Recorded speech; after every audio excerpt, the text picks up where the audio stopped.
Hi everybody, and welcome to second grade's back to school night presentation. I am Mrs. Olson. Hi, I'm Miss Johnston. Hi, I'm Mrs. Lowy. Hi, I'm Mrs. Boyd. Hi, I'm Mrs. Moyer. Okay, so our schedule for second grade begins every day with a morning meeting for the learners who are logging in live. We go into reading or writing next, depending on the day. We take a short break in the morning, and then we have a math lesson and math practice time.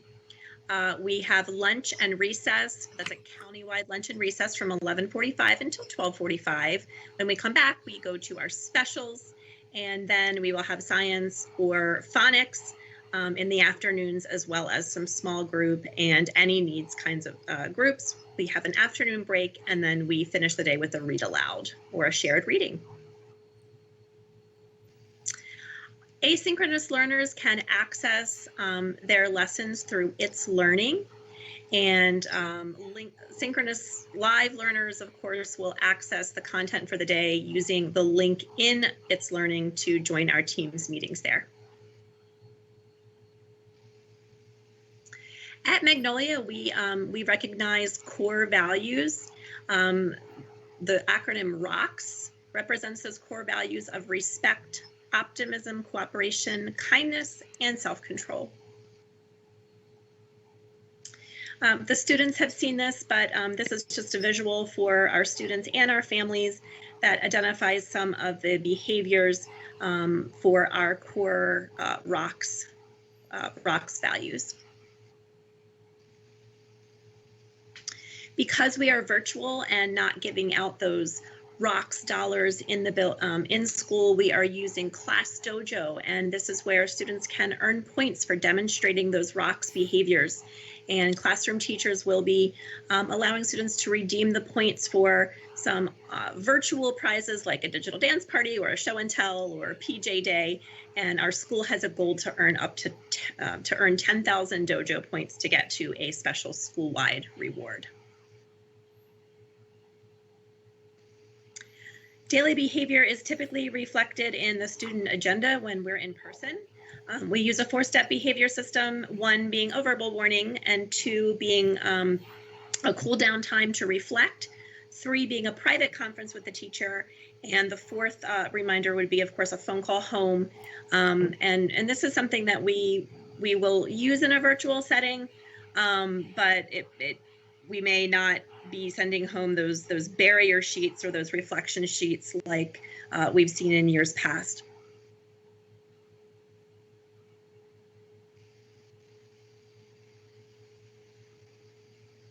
So some virtual learning tips, things to consider are that as you get ready for a school day remotely, you'll want to prepare just as if you are going to school. So dress comfortably, but be school appropriate.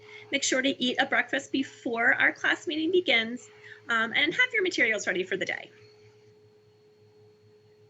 You also want to make sure that during class, your student is sitting quietly in a quiet learning space. That quiet learning space is super important because we can hear all of the background noise, just like your student can. All of our friends in our class can hear it too. And so we want to make sure that our environment is quiet, so that it's quiet, not just for your student, but for all of our students. We want to make sure that we keep our microphone muted. And if we have something to say, we raise our hand before we just unmute ourselves and speak. And really, really important is that we are on time for all parts of the day, because being on time lets it be to where we don't miss any part of any lesson of the day. And some of the things we want to keep in mind when we are learning is that we want to be an arm's length away from the screen. We want to listen to others when they're speaking. If our teacher asks us a question, we want to make sure that we encourage our students to respond to our teachers and speak, and not to be scared to be wrong. If they really don't know the answer, we want to make sure that we are following the directions that the teacher gives. And we want to make sure that we are keeping food and drink away from our computers. And like I said before, we want to make sure that we are facing the computer screen, so that way our teachers and our friends can see us.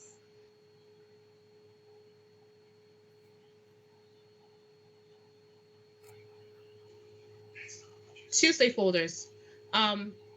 Tuesday folders are normally what we use when we're in person. That's normally a blue folder that goes home every Tuesday with important documents.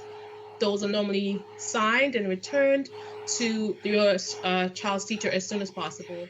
And when we're in school, we also have our yellow daily folder that contains homework, classwork, etc. So you want to make sure that your child's homework has been done, and then you're putting that back in that take-home folder, that daily take-home folder.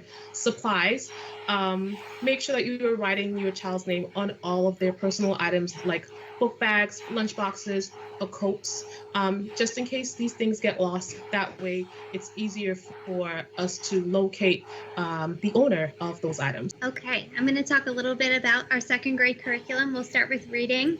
We use the units of study reading curriculum. Students will listen to a mini lesson taught by the teacher, and then they will have time to practice that skill with books on their level or a book of their choice, and then we will come back to share. During the independent practice time, we will use student-teacher conferences to help track and promote their progress. We may use small group instruction to reteach and practice those second grade reading skills. And our reading curriculum and writing curriculum go hand in hand, as well as our phonics. Here are some of our reading units. We're starting with the first one, meeting characters and learning lessons, and we will end the year with series book clubs. We also use the writing workshop model, where again, students will listen to a mini lesson taught by the teacher and review teacher models of writing. Then they will have time to write, and we will use conferences again to track and promote their progress, and small group instruction to reteach and practice those writing skills.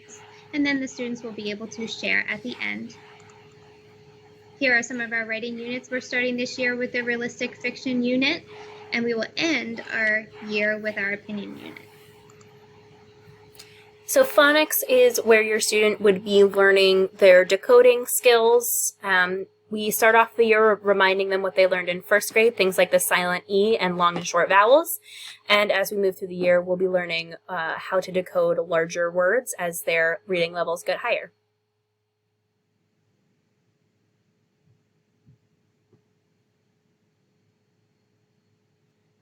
Here are some interventions. While we are virtual, obviously we're a bit limited with the interventions we can provide. Right now, those would be Dreambox, First in Math, and iStation.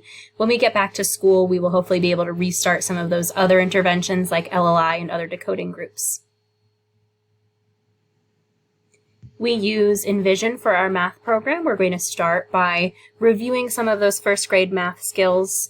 And something that's really important is to please practice addition and subtraction facts at home with your student, because once they get to third grade, it's going to be super important for them to know those easy addition facts automatically. Our science, we are going to be alternating science and social studies units. So more information about science will come out once we get there. And right now we are in a social studies unit that is focusing on being a good citizen, that the students can apply that knowledge outside of school. So how could they be respectful outside of school, that sort of thing.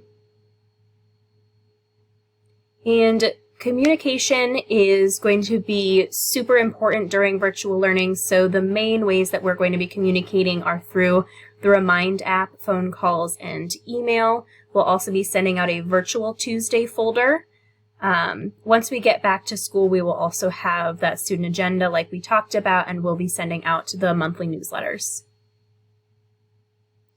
Here are some options for technology support. So if you find yourself trying to log on to anything and having trouble, you can call either of these numbers. There are two different numbers depending on what time of day it is, but you can also send out an email, and all this the information is listed here.